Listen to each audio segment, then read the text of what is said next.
আপনাদের মধ্যে যারা আইফোন ব্যবহার করেন এবং সামনে আইফোন কিনবেন তারা অবশ্যই ভিডিওটা মিস করবেন না। আজকের ভিডিওতে আমি দেখাবো কিভাবে একটা আইফোনের সিম লক বা কান্ট্রি লক থাকলে সেটা চেক করতে হয়। তো চলুন দেখে নেওয়া যাক। এজন্য প্রথমে আপনাকে সিম্পলি সেটিংসে যেতে হবে, তারপর জেনারেল অপশনে যাবেন, তারপর অ্যাবাউট সেকশনে যাবেন।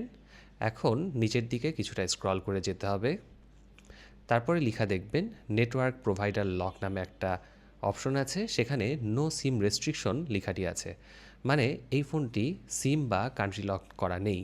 তো এভাবে যখন একটি নতুন আইফোন আপনারা কিনতে যাবেন, এভাবেই সিম লক বা কান্ট্রি লক করা আছে কিনা সেটা চেক করে নিতে পারেন। তো এভাবেই একটা নতুন আইফোন যখন কিনতে যাবেন চেক করে নিতে পারেন সেই ফোনটির সিম বা ক্যারিয়ার লক বা কান্ট্রি লক করা আছে কিনা।